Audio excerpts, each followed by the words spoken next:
welcome to episode 5, because apparently we like taking long breaks between episode 4 and episode 5. So what's been happening other than all the stuff that we can't tell our listeners? Yeah, Still well, working? we just talked about getting older and all of our medical issues. So if one of us keels over during the show, you'll hear it live here. Yeah, this is no kidding. It could be any of us at this point. Well, we should have like remote control AEDs so we can just shock each other back into. If we had those anyway, I think that would make the show more interesting. Yeah, yeah, we have them in all the patrol cars at work. Yeah, just like, and Ed gives the wrong answer and this zap them. I just tase them if the batteries go dead in the AED. Yeah. I accidentally opened one at a customer's location and they have them all alarmed. That was fun. Huh? Yeah, never going to live that down. Start giving you instructions.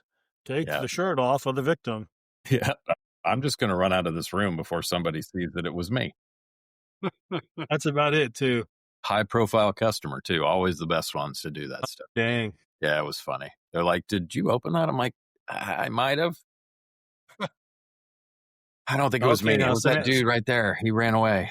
Yeah, see, he's running down the street. All right, so I guess we could just get back into this. We got 10 questions for today. I'm still trying to get used to that microphone you made us buy. Every time I look at it, it looks like R2-D2 sitting on my desk. It does, yeah. And if people don't know what R2-D2 is, look it up. Yeah, it looks like something. It might be R2. Pretty heavy duty anyway. It Ed is. thought it looked like something else when he first opened his. Yeah, Yeti, like, Yeti microphones it could have been like are, it doesn't vibrate, so never mind. Yeah, well, it's plenty big. So, Our last show, I wanted to touch on something from the last show. We had covered pursuit dangers and during pursuits. And I remembered, we always used the spike strips, if you could get in position to use those. Or I don't think we were allowed to use the pit maneuver. I know CHP and a lot of agencies do.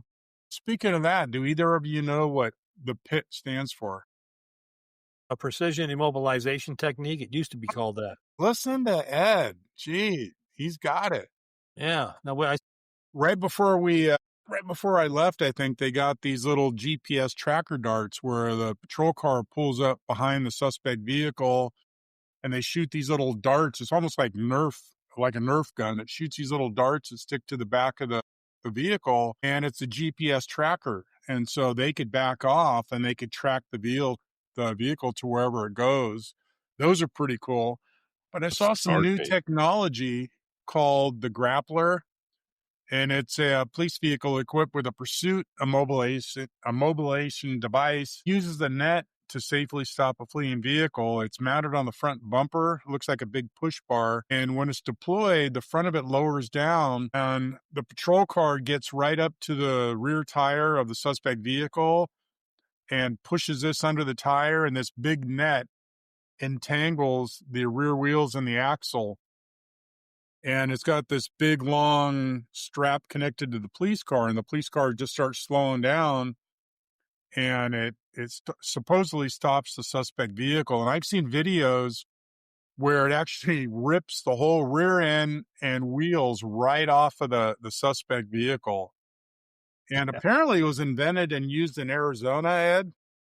They get used down here all the time by DPS and Phoenix PD's specialty felony unit. I saw a couple of videos where it didn't work, where the guy would back up and take off, and it would came off, but the majority of the time it wraps itself around the tire and it rips the wheels and rear end and everything right off of the car. I mean, if you're going to do it. Well, I think if it was my stolen Corvette or my stolen, Dodge Challenger, I'd rather have them use the little Nerf guns and find my car than to rip the whole rear end off of it. I don't know. The other one looks better on the news. Yes, it does. Can they still disable a car from what is that thing called the Chevrolet has where it tracks your car? OnStar? OnStar. Can they still shut your car down with that? Yeah. Okay. I remember that was the thing back in the day. OnStar could, turn your car off or turn it on, do all that stuff. Yeah, that's when they had the issues where people were hacking into the systems. Okay. And then they were saying, like, it's not secure enough, and people could just, like, hack in and then stop your car. I'm like, man, that's fantastic. I got a lot of people I could use this on. And Yeah, I think they they can do couldn't- that with any car now. Yeah, pretty much. I think a lot of them have that kind of automated tech. If it has self-driving, it has brake control, right? So Right. That's true you too. would think you could be able to make it so that it stopped, not maybe dead in the middle of a bridge or something. Well, that was it. They couldn't use it at high speed pursuits because, they kill the car and the guy, all of a sudden, the guy's driving, he can't control the car and you get crashes and stuff. Yeah, with the computer stuff, we just had warnings around here for people to lock their high power cars, especially Dodge Chargers and Challengers, lock them in a garage because they are getting stolen left and right. I guess these thieves, they found an easy way to get the key fob info, scan it Yep, they can in the scan it. VIN or whatever, but they're stealing these cars left and right. Yeah, the guys can drive through the neighborhoods, get the scans of the auto starts Yeah. from your car, and then they can just come back later and steal your car out of your garage. Now they're saying to put your key fobs like into a Faraday bag and all sorts of crazy stuff. I'm like, oh my God, what's the point? Well, Couple, 3 I months saw ago. a video just the other day. It was on TV and it showed these people walking around a house, and just walking around the house, they were able to get the information off of the key fobs that were inside of the house. Yeah, it's because they ping back, right? So it's like even like I'm probably 50 plus feet from my car that's in the garage. I can auto start my car, right? So Yeah. it's like it can easily go all the way out to the street. So it's like those key fobs are, and they're always talking. They're talking back and forth with the car. Be Well, you like, could hey, be in yeah. a grocery store, I guess, right? You could be Yep. in a grocery store, and a guy's got one of the scanners, and you got your key fob in your pocket. They could easily scan that. Yep. I And your credit cards. we had a case down here several months back where they actually showed from the home video 2 guys that were stealing high-end dually pickup trucks and reselling them down in Mexico. One guy had his AK-47, or I should say knockoff AK-47, aimed at the front door of the house, while this other guy had the Is key that like fob an reader. AK-46 then, or what? Yeah, whatever it was. But so anyway, so he was aimed at the front door, waiting for somebody to come out if they did come out. This guy had the key fob reader. He was reading the fob from inside the house.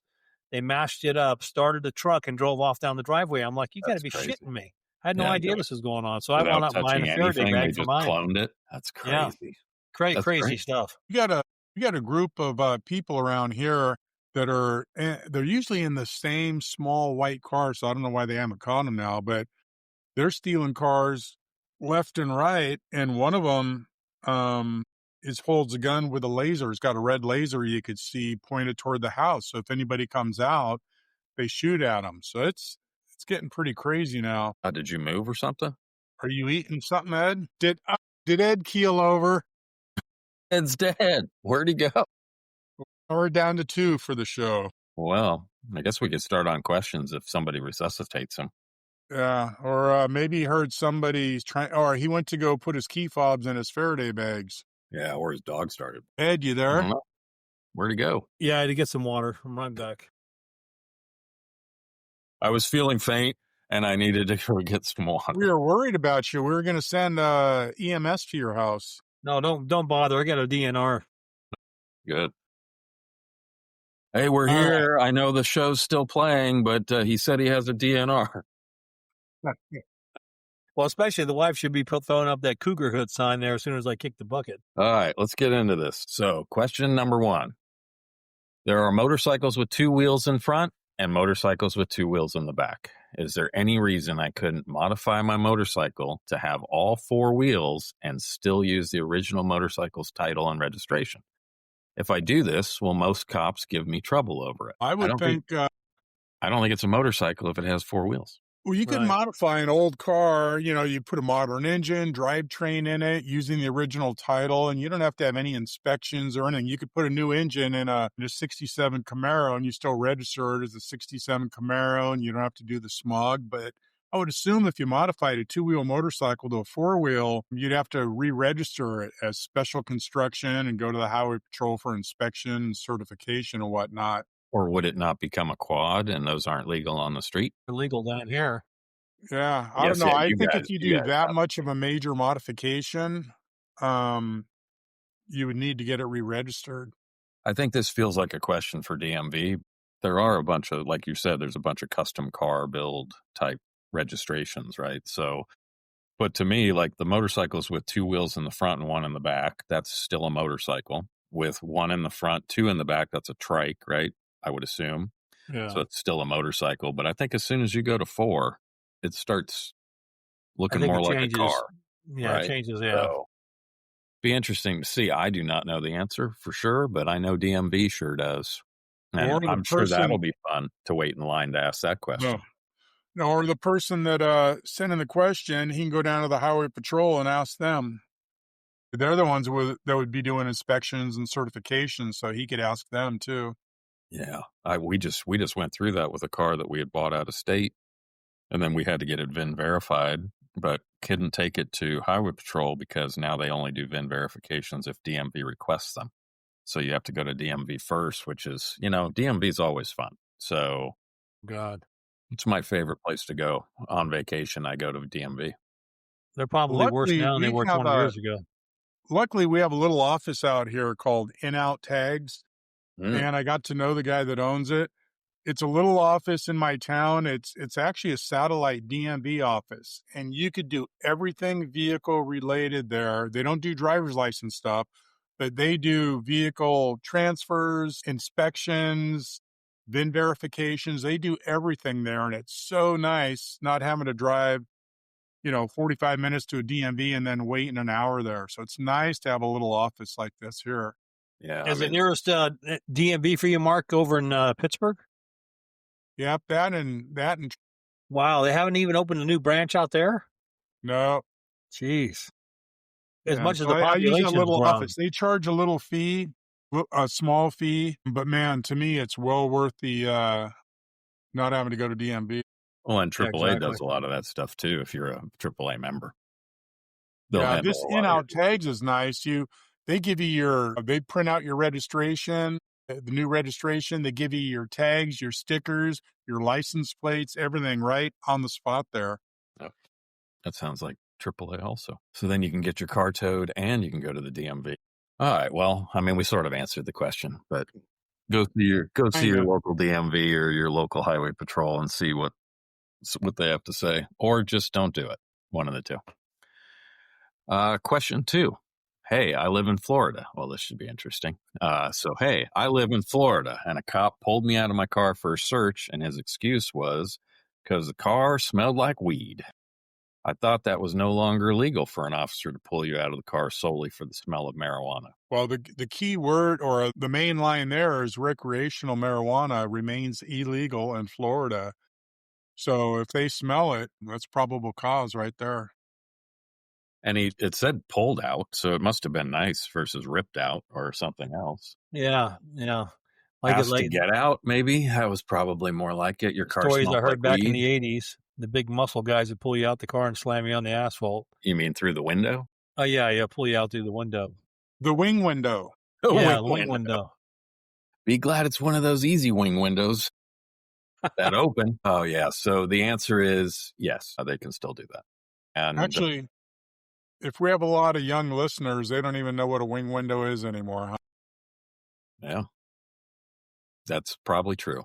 Okie air conditioning. Yeah. And yeah, don't do drugs. Question 3. Yes.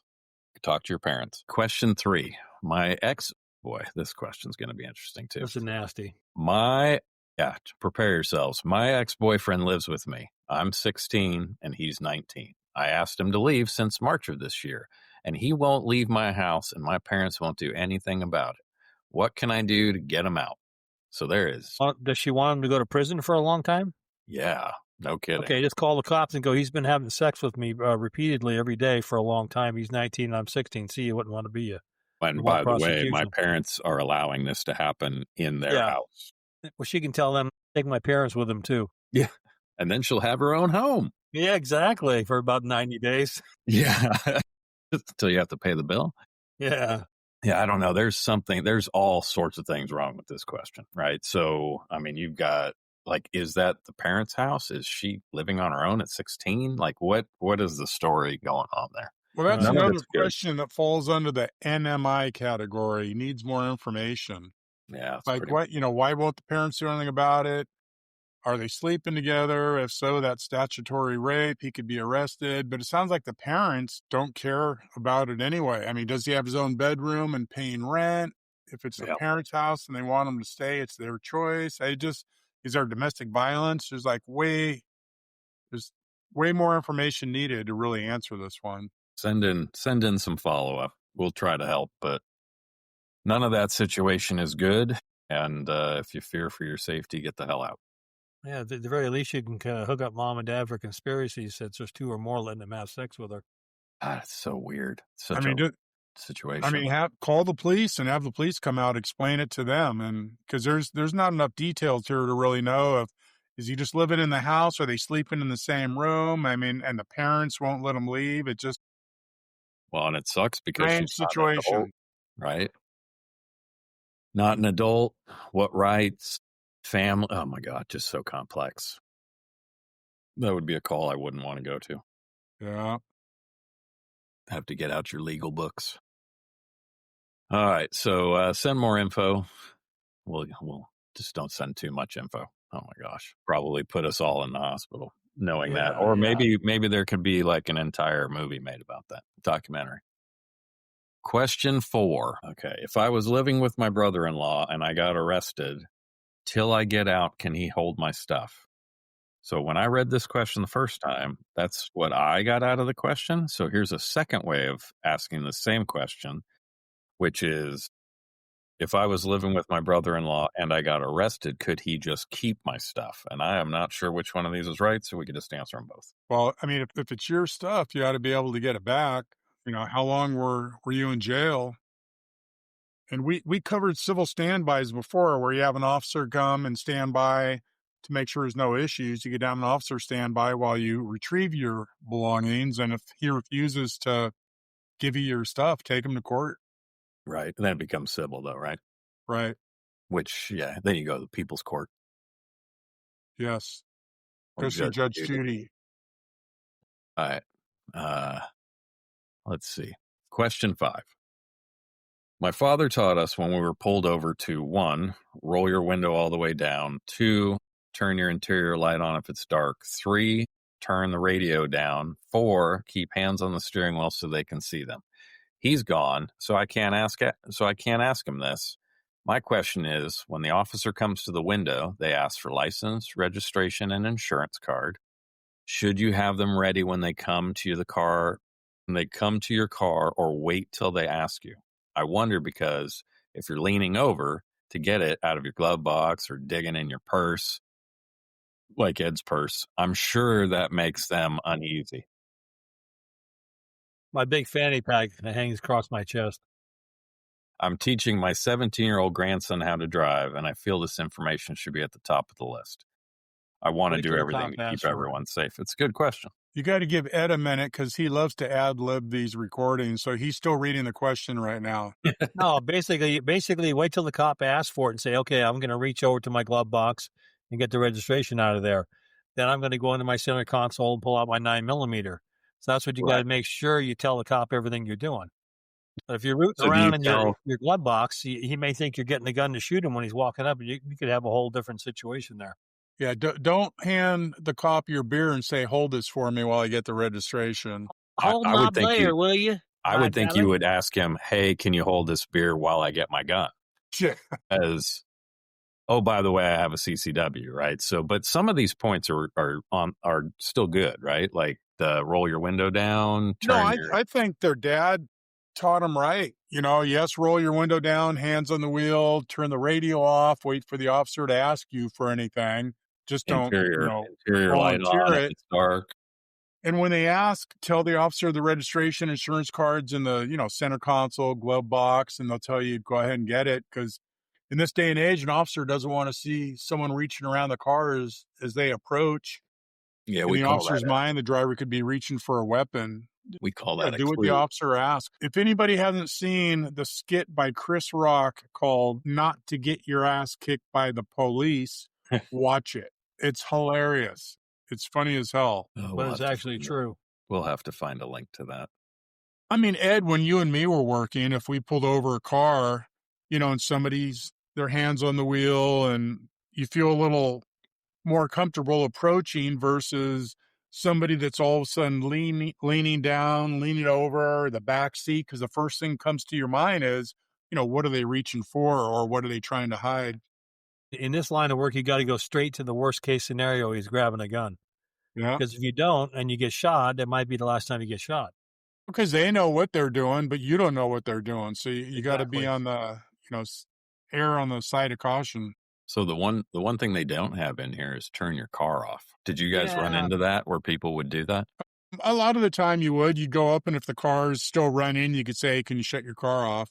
No, but I mean, do it ahead of time. Like get pulled over, turn your car off, turn interior lights on. You know what? If I walked up on that and somebody did all these, it'd be like, what are you, a cop? Yeah.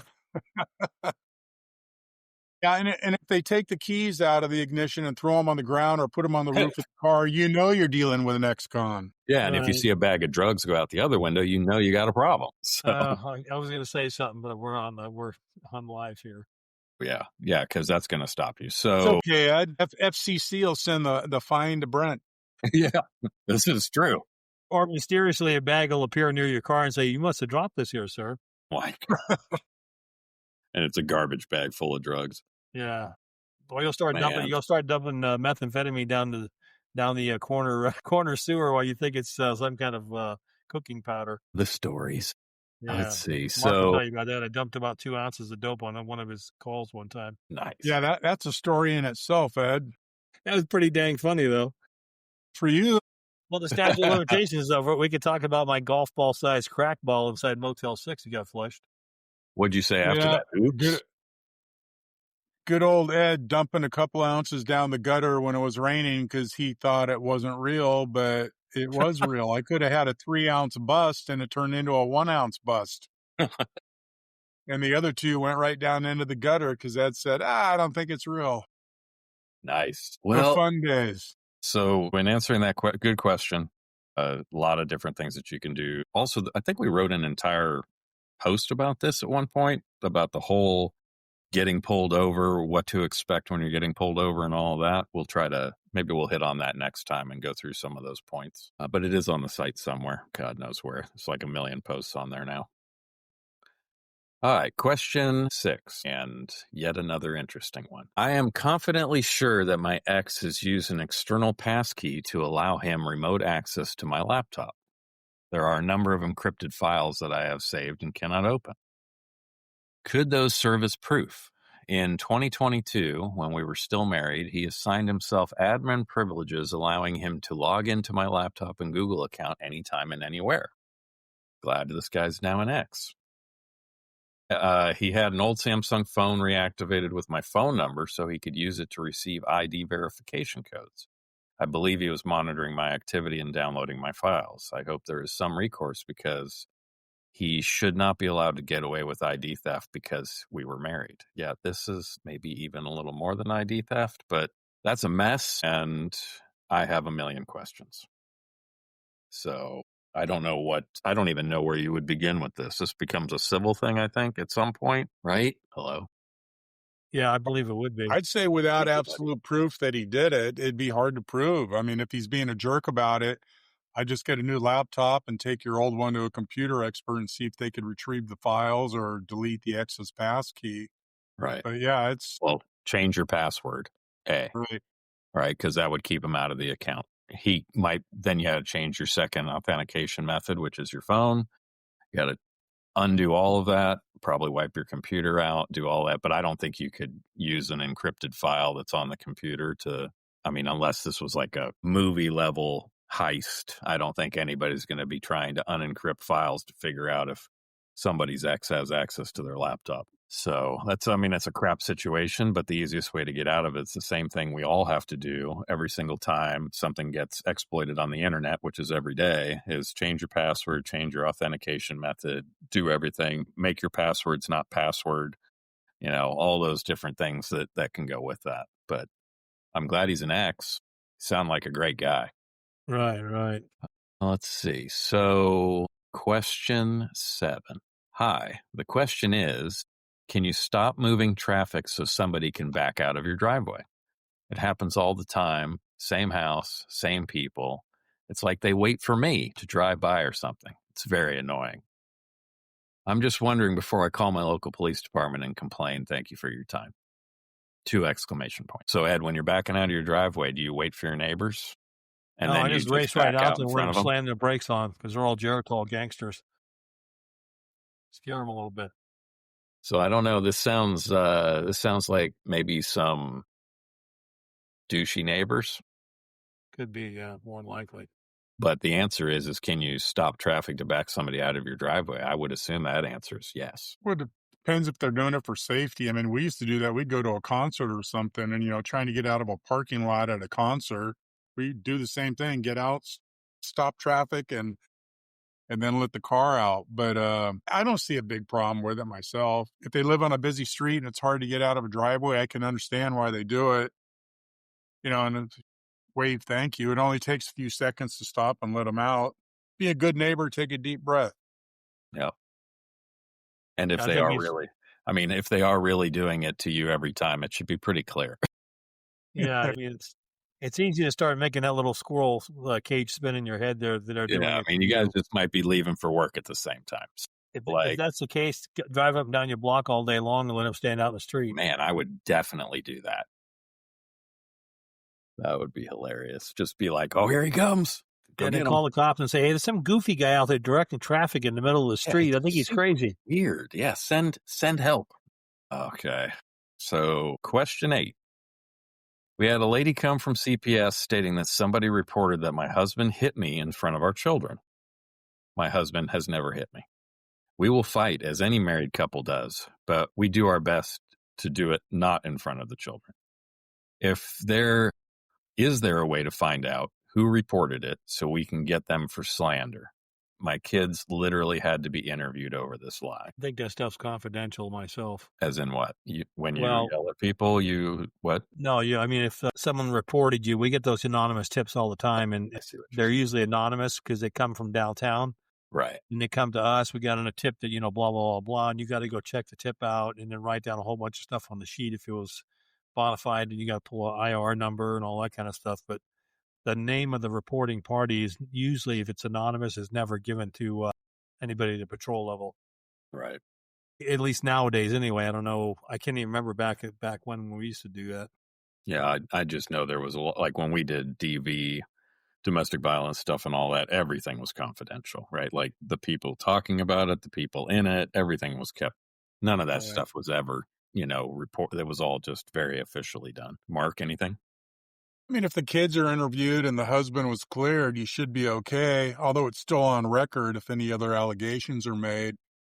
And they say they fight as any other married couple does and try not to argue in front of the kids. They just got to remember, even if the kids are in the bedrooms, that they could hear everything. They could hear yelling and whatnot. So try not to argue or fight, when the kids are even in the house. Yeah, or just don't They argue, remember that stuff. argue and fight like Ed and I. Right. It almost sounds like when you start reading between the lines, these kids said something to somebody at school, and somebody in school might have called it in. Yeah, I think a lot of that can happen, right? Yeah. Call in bomb threats. Why not call in that my dad's bigger than your dad? Well, yeah, your dad hits your mom, and I just called it in. Right. Yeah. Yeah, We've that's great. Had a half a dozen of those phony ones where they're calling from like out of state. I don't even know how they get the number of the school. Right. But they describe certain rooms in the school, and the SRO on site's going, no, that's not good. But you still got to go through the A to Z process of searching the school. Copters are involved, and 40 cops are there within 5 minutes. It's like, holy cow. Yep. Nope. I'm sure there's a service for that now. You could just call up and be like, do you want to not be in school for today? Call us. Yeah. We'll swat your school. That's an amount.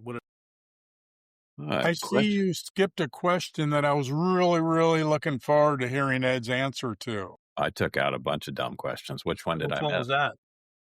I know what the handcuffs feel like just by touching them. My question is, how can I feel how they feel like on my hands, not just on my hands, just for fun, not because of anything bad?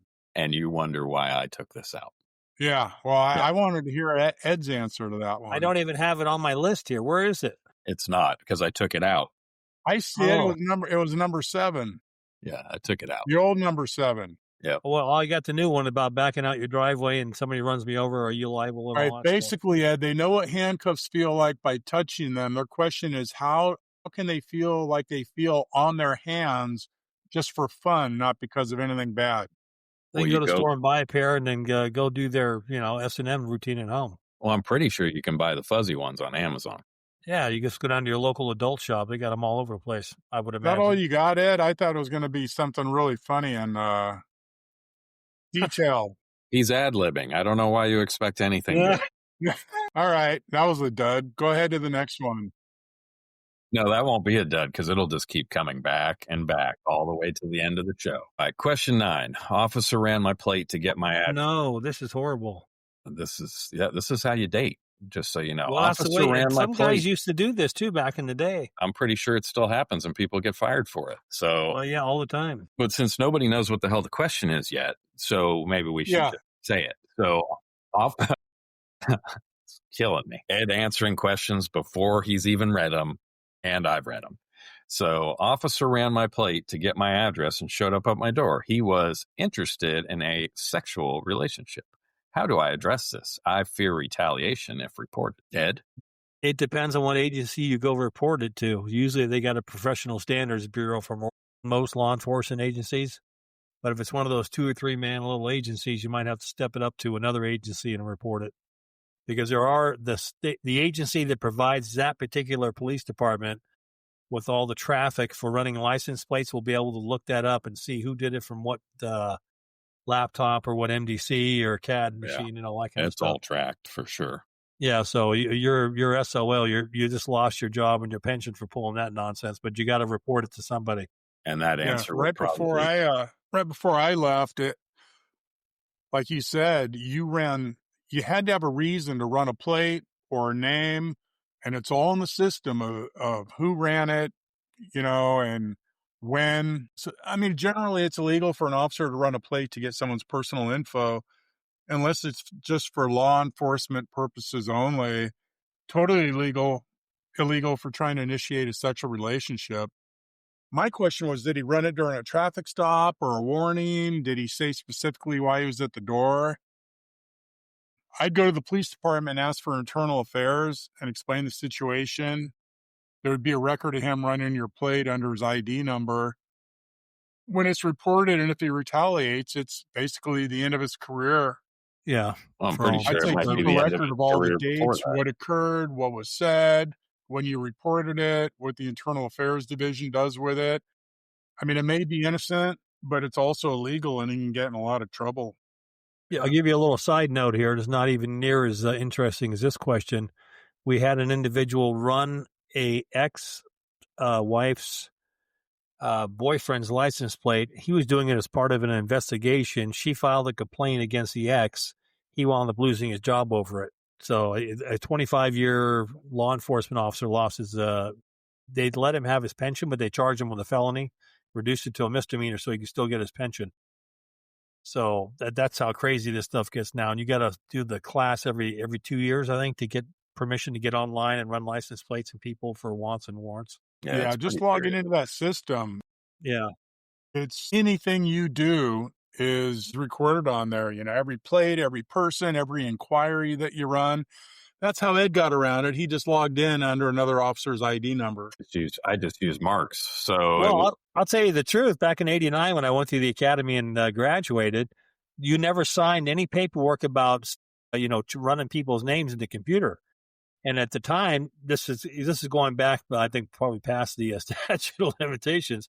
I'm running Frank Sinatra and all kinds of stupid shit in the computer.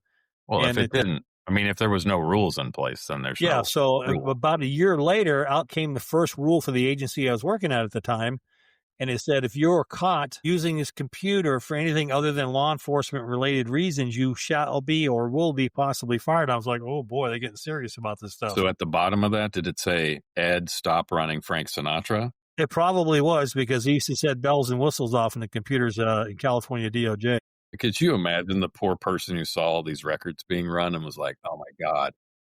Tell Ed. That was at a Tell Ed to that was- stop running these.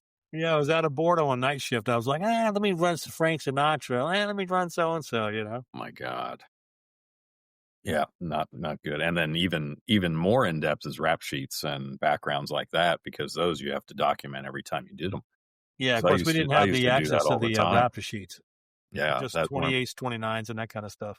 Yeah, I mean, that's criminal investigation stuff's even more strict. All right, question 10. Oh, I guess we do have 11 questions today. Whoops. Hello, good afternoon. I was wondering if it's legal in California to have black and white license plates instead of the black and yellow ones. Do they have vanity plates there in MVD or DMV up there now? Oh, they do, but they're still, like the ones I have on mine are black and yellow, like the old school, Yeah, the 60s style. Yeah, but as far as I know, there's no black and white. The interesting part is they have those new digital plates. Have you seen these things where I've heard of them, but I've never seen them. Yeah, it's almost like an e-ink display, like a, whatever that reader is from Amazon. So that e-ink display will display it, but it does not display it in a color. It's black and white. So, but I think that's specific to that plate style. I don't think there's any black and white plates, or else I'd have them. Right. Yeah, in Arizona, I'm not kidding you, we probably got 30 or 40 different kinds of license plates you can choose from, all different kinds of Route 66s and police ones, fire ones, and magnitude of colors and designs. And yeah, we definitely have fire plates still. We have like Lake Tahoe plate, but they cut way back on a lot of those. But I think the other one that they just came out with is a decal. So you can, if you have like a Corvette and you don't want to put a front plate holder on, you can just stick the decal right on there. Really? Yeah. Okay, yeah. Which is an interesting way around everybody just saying, well, not like you could get around it. You still get a no front plate ticket, right? But now you won't get one, but you don't have to cut a big plate holder into your fancy Corvette. Right. That's a good idea, I guess. Yeah, I guess. I think any plate you have on your car has to come from DMV. You can't get custom ones made or, custom color ones. It's got to be. What are you talking about? I can't print my own plate? Dude, Ed and I have been running plates for years now. Ed made his own plate that says handcuffs. Let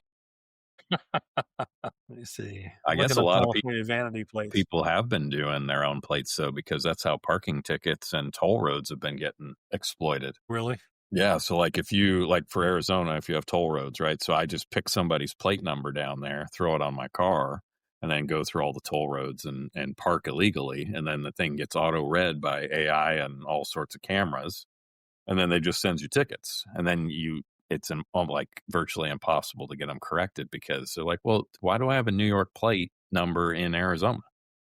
So that type of thing has been happening a lot. People getting like $5,000 worth of toll road tickets. Good stuff. Yeah, I'm just looking at California's vanity plates, and there's nothing black and white there at all. Yeah, I haven't seen any. That'd be a cool plate, huh? Yeah, it would, huh?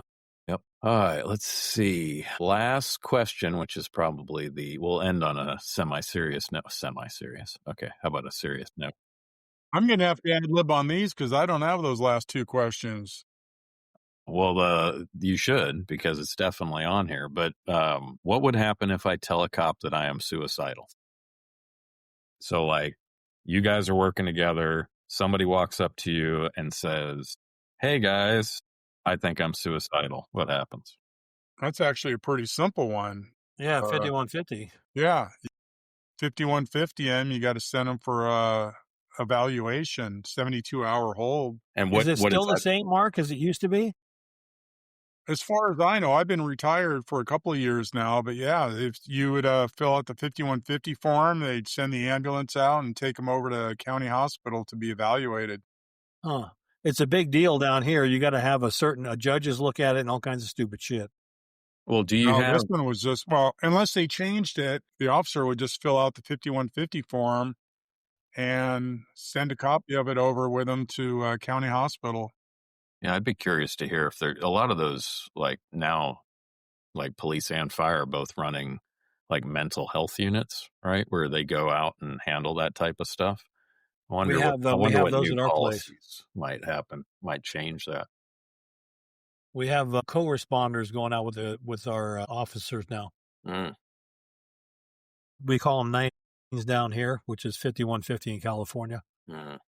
So as soon as they mention something, then the ambulance shows up and they take a hike. But we get petitions all the time from people concerned about people having suicidal behavior and that kind of stuff. We get Right. petitions faxed to our fax machine, and 3 or 4 cops got to go out there and make sure nothing goes sideways and throw them in some van or something and take them down to well, I'd be careful what I say here, but take them down to get some help. I think 1 or 2 shows ago, we covered 5150 saying, there's a big difference. Somebody screaming that they're Jesus, standing on top of a picnic table and whatnot. And we covered 5150s that, really aren't these. But if somebody's saying they're suicidal, that goes from 0 to 10 right there. You got to get them some help. Right. Yeah. So the answer. Maybe we got black and white plates here. Oh, well, so this guy just has to move to Arizona and you can have black and white plate. They'll have a little cardinal's bird off to the side of it, but that is still black and white. Well, that could Jesus, we're in the middle of another question, and Ed all of a sudden jumps back 2 questions. This is one of the things that happens with age. I'm not kidding you. We got about 40 or 50 different. You got one of these days, look up Arizona vanity plates, and I'm not kidding you. I'm scrolling and scrolling, and it still won't stop. All over the place. And they're all California probably doesn't have that many. No, they got only about got 10. a few, and They they're all a minute ago. They're all expensive. Let's see. So I guess that's it. Was there an in the news that you already scoped out, Mark? Or I do. I got 3 stupid criminals if we got time. No, that would sum us up. Yeah. And this one was recently at a police station near me. Adam Liu, a 36-year-old man from Pittsburgh, was arrested at the Brentwood Police Department for attempting to pay tow fees with a stolen credit card. After being notified by the lobby attendant, officers responded and apprehended him. He was also found to be in possession of drugs and burglary tools and was booked into the Martinez detention facility. Like my brother Jim used to say, you can't fix stupid. Yeah, maybe that's a cry for help. He needed like 3 squares in a cot or something. Yeah, I mean, it is a nice jail, so. Have they changed the MDF, or is it still the same place? I think it's still the same. Is it? I mean, the guy must have really wanted his car back. Maybe there was a bunch of drugs in the car. Yeah. And then off the Idiot Criminal of the Day website, thief cracks open a beer and chats with witnesses waiting for the police. A beer thief in Oklahoma knew when enough was enough. Once he was trapped and had nowhere to go, he just had a drink and chatted with witnesses. According to reports, a man from Oklahoma smashed out the doors of a Quick Trip gas station to steal some beer. He then fled, and somehow he ended up crashing into a grocery store. He was cornered, had nowhere to go, so he cracked open a beer and chatted with a few witnesses while the police were on their way. I mean, I'd probably do the same thing. And then, man charged after attempting to kill someone for eating all the tacos. A 53-year-old man from West Virginia is in trouble after he took things too far when someone ate all of the tacos. According to a report, Martin became irate with someone else in the household for eating all the tacos. That's when the man went into his bedroom, came out with a .22 caliber semi-automatic rifle. He fired a shot into the staircase where the victim was standing. Another witness told police that the suspect had called them, told them about the taco situation, even threatened to get the firearm and blow his effing head off. Police found the firearm and spent shell casing from the gunshot. He was arrested and charged with attempted murder. I mean, those must have been some damn good tacos. Yeah. I guess the moral of the story is don't eat the last taco. Make more tacos. Right.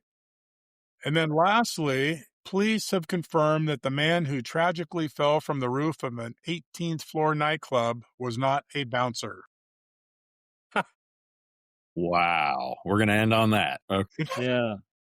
He was a splatter. Oh, speaking of, well, I don't know if we should record this, but we had a strange call in the vicinity where I was listening to the radio. The poor guys had to go out to a house where a guy had just vacated the house, and the landlord came to make sure he cleaned everything up, and he found body parts in jars and formaldehyde. As it turns out, there was 2 jars. Each one had a fetus in it. And there was 2 other jars that had a hand in it. Each one had a hand in it, full-size adult hand. And the company that did this stuff, it went out of business in 2017, so it turned into a 2.5-week debacle of trying to figure out what to do with these remains, or if anybody would even take them. The coroner didn't want them. Funeral parlors didn't want nothing to do with it and all that. So eventually the portion in the coroner's office is actually a small office with two people that look up for those people you have no, what do you call them, indigent people. They wound up taking the jars and doing their thing with it and having funerals and all that, but they had to spend another few weeks trying to figure out where they came from. But it was that was a legit business. Yeah, it was a laboratory that had all that stuff, but it had went out of business in 2017. And somewhere along the line, the previous tenant had got these things, and it wasn't illegal. There's no crime you could charge them with because they were actually laboratory specimens. But it took us 2 weeks to figure out what the hell, where do we take them? You know, they sat in our evidence room, you know, staring at you through the jar. It's like, well, holy cow. See, if I was a landlord, I would have taken those jars and emptied out those two hands on the side of the road in Ed's Beat area. Nice. Yeah, I would have had homicide out there. They'd be going, oh, no. But needless to say, well, I'll leave it at that. Well, that just shows you how much crazy crap actually happens that nobody ever hears about. I know. And it's, you know, there's the morbid side to all that too. You have to keep your sense of humor with stuff, but it's the kind of stuff you just, you know, stick with you forever. There's plenty of that. Yeah. But anyway. All right. Any closing thoughts for today's show? Nope. I think we're good. Ed's for sure good. And I hate to break it to us, none of us died. Ed went to go get some more water. Yeah, he's not even there. I've already gone through half of my 20-ounce can here. Yeah, we'll have to make it through the rest of our shows not dying, and we'll be good. I'm going to bring home an AED for the next week. Well, that will be it. Yeah, that'd be awesome. Then we can try. Well, maybe we can try it on air. Yeah. Okay, Ed, clear. Yeah, exactly. Remove the elastic from the pads. Place the pads on the chest. Clear. Zap clear. Immediately while eating. Yeah. All right. So on next week's show, remote AED operation. There you go. Yeah, exactly. Over the microphone. See you guys. See you next week. All right, take everybody care. Stay safe, take precautions, and we'll see you next week. Take precautions. What is this show? That was our CopTalk book. Everybody take, not you guys. I was talking about everybody out there. Take precautions and be safe. You're talking about stay protected like condoms or something. Exactly. It sounded like we turned into a whole different kind of show. God, yeah. Ed's looking at his microphone and thinking of all these things. They don't make him that big. Oh yeah, they do. So, on that note, we're out of here. All right.